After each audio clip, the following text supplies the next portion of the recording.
이번에 경제 좀 이야기하겠습니다. 집 이야기입니다.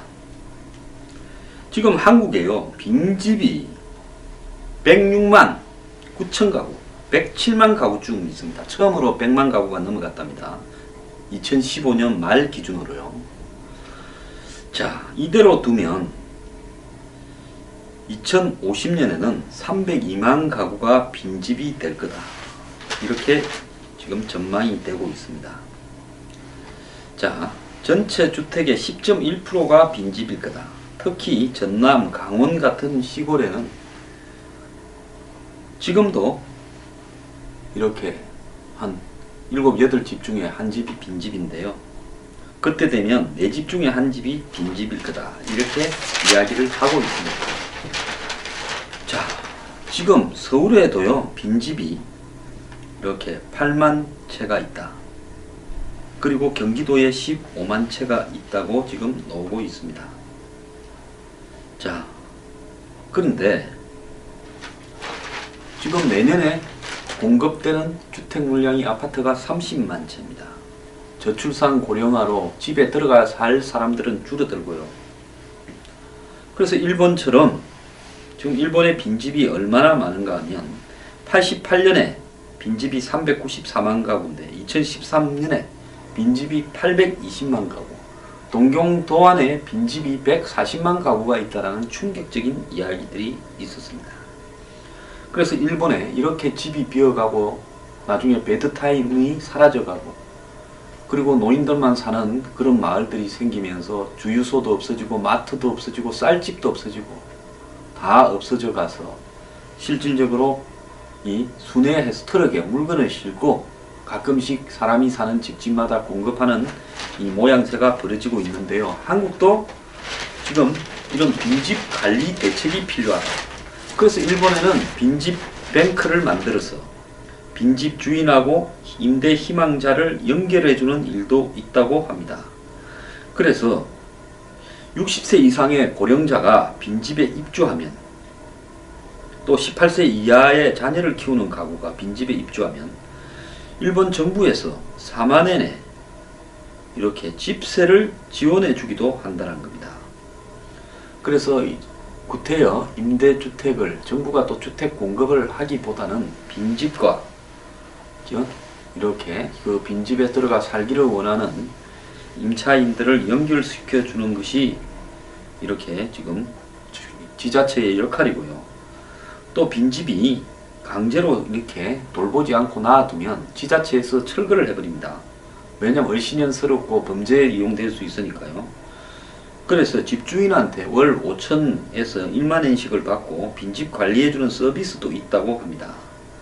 지금 서울시도 빈집 리모델링 비용을 절반을 지원하고 이 주택을 시세 80%로 임대하도록 하는 정책을 이렇게 하고 있는데요. 이 와중에도 우리나라는 빚내서 집사라고 최경환이 부총리를 할 때 바람을 잡았습니다.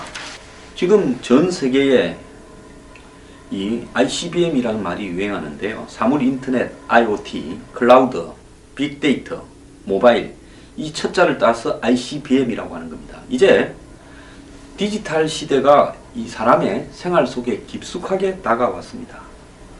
자, 이제 로봇부터 시작해서 드론, 온갖 인공지능들이 한마디로 이 기계에 장치되기 시작하면서 사람 일자리를 줄이고 있습니다.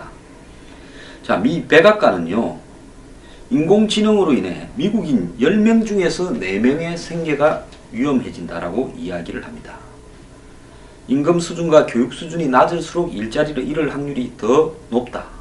없는 사람이 더 가난해진다. 이것이 제가 수도 없이 강조해온 4차 산업혁명이나 이노베이션이 사람을 불행하게 하고 그 불행은 없는 사람부터 때리기 시작한다는 말입니다. 제가 집 이야기를 하다가 왜 갑자기 이런 소리를 하냐고요? 자, 얼마 전에 중앙일보에 빚내서 집사라더니 꼭소리 난다라는 이야기를 칼럼으로 했습니다. 올해 세계 경제의 변수는 미국의 금리 인상이고요. 국내 경제 연구기관들은 이로 인한 최대 리스크는 가계부채와 주택가격의 하락이라는 겁니다. 가계부채가 왜 생겼습니까?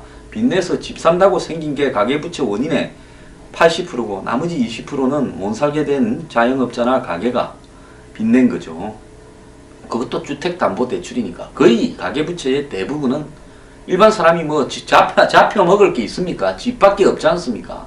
국민의 절반은 그 잡혀 먹을 집도 없습니다. 그동안 정부는 가계빚과 부동산은 걱정되지만 관리가 가능한 순이라고 큰소리 쳐왔는데요. 최순실 사태 이후에 이 정부가 큰소리 쳐온 것들이 얼마나 허구인가라는 것을 우리는 실감을 하고 있습니다. 자, 최경환이 같은 사람을 부총리 시켜서 부동산 부양 정책을 유일한 경제 성장 정책이라고 선전하면서 각종 세금 감면과 특혜를 통해서 부동산 가격을 올리도록 부채질해 온 것이 이 정권의 경제 부양 정책의 거의 전부라고 저는 생각을 합니다.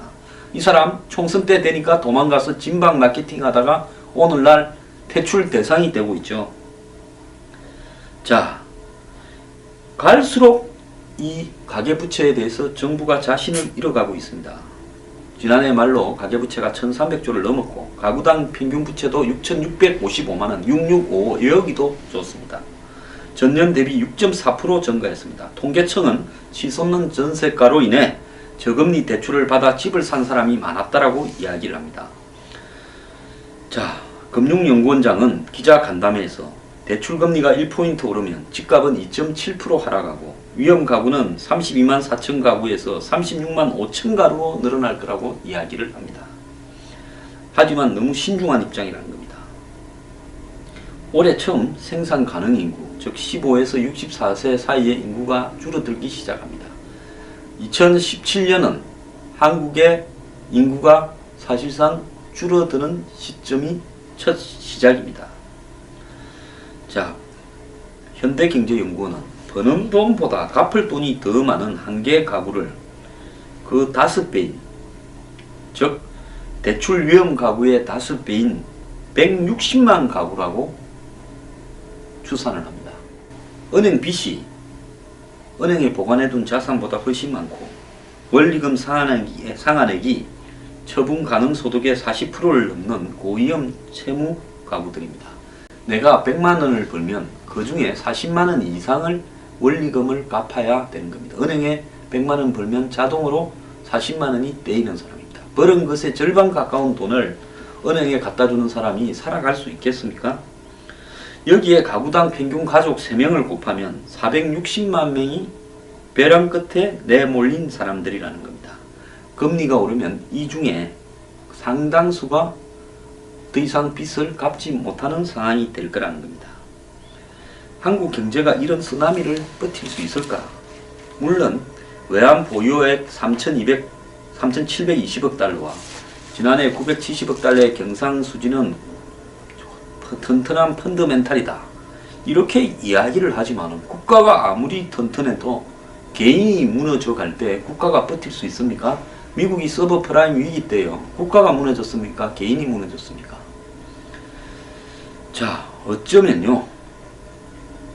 이 한국은행은 외국 자본을 이탈을 막기 위해서 금리를 지금 계속 올려가야 될 겁니다. 올해 온 사방에서 2017년에 빚내서 집 사라더니 하면서 통곡 소리가 진동할 거라고 합니다.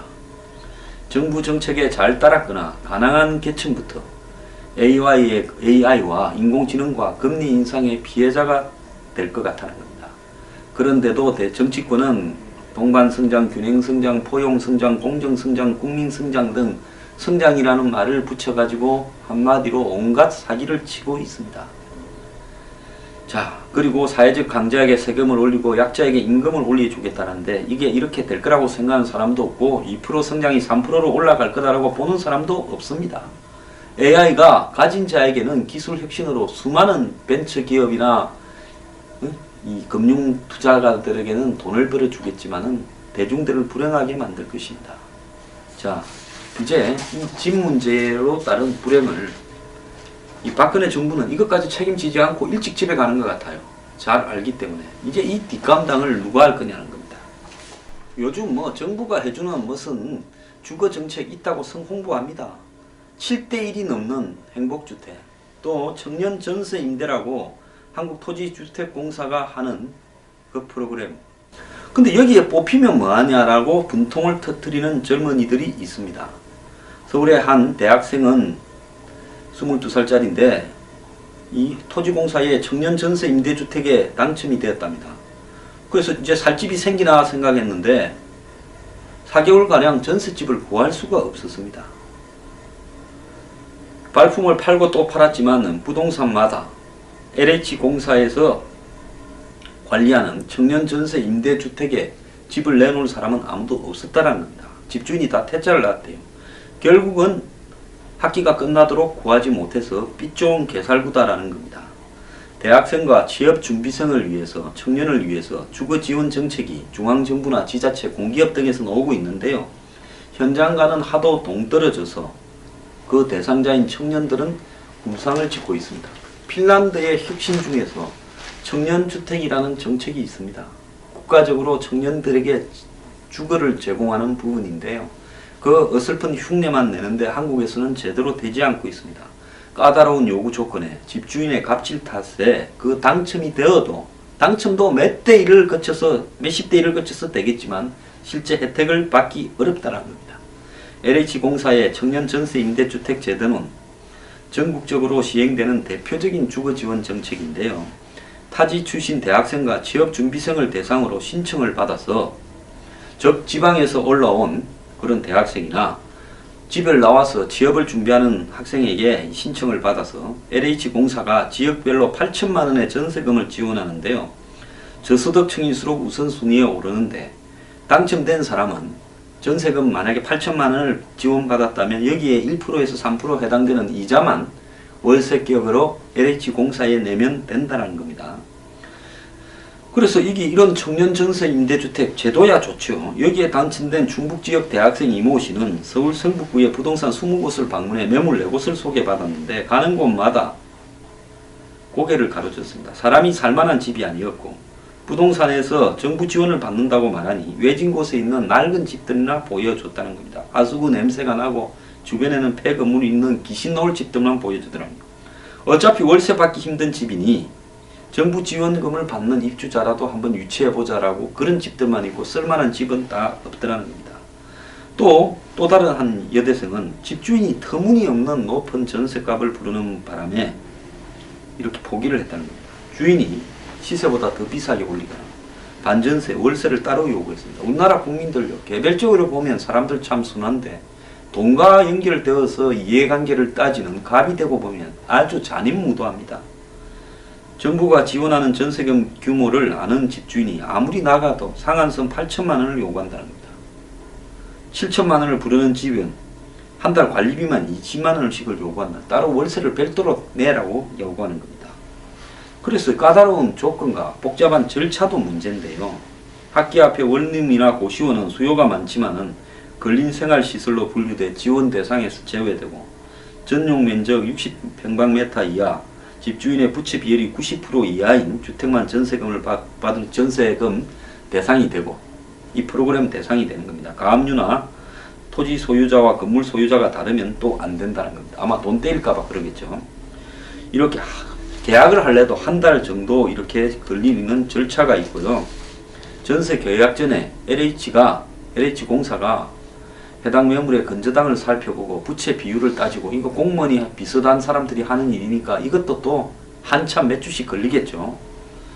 그래서 부동산 중개업자는 집주인은 자신의 자산을 정부에 공개하고 각종 절차에 시간이 소요되는 걸 부담스러워해서 정부 지원을 받는 청년 대신 일반 입주자를 찾는다. 여기저기 돌아다니며 구걸하듯이 집주인에게 매달리는 것이 청년들이다. 자, 현재 청년을 위해 시행 중인 주거지원 정책은 현장과 괴리가 크기 때문에 절차를 간소화하거나 인센티브를 만들어 집주인의 부담을 줄여야 한다. 유럽과 미국처럼 재산세를 감면해 주거나 집수리비를 지원해 줘야 된다는데요. 서울에만 8만 채의 주거가 빈집이 있고 전국적으로 107만 채가 있는데 이런 집들을요, 정부가 순차적으로 사들여서 그 중에서 청년들이나 일하는 신혼부부들이 일할 수 있는 부분은 도심에, 또 약간 나이 드신 분은 외곽에 이렇게 해서 이런 집을 사들여서 약간 고쳐가지고 정부가 일괄적으로 좀 낮은 비용을 받고 제공하는 부분에 대한 체계적인 프로그램을 좀 만들면 안 되겠습니까? 세멘트 덩어리 아파트를 그렇게 비싸게 파는 정책만 맨날 장려해서요. 정부가 부동산 브로커나 투기 거강꾼처럼 해놓고 이제 가계부채가 1300조고 빚 때문에 넘어갈 사람이 460만 명이니 50만 명이니 이 지랄을 좀 하지 말기를 바랍니다. 이 나라는 어찌하여 철학이 없이 이렇게 집 문제와 관련해서도 파렴치하고 잔인무도하며 양아치들만 있는지 모르겠습니다. 이거 하나만 보더라도요. 이건 나라가 아닙니다. 주거 문제만 보더라도요.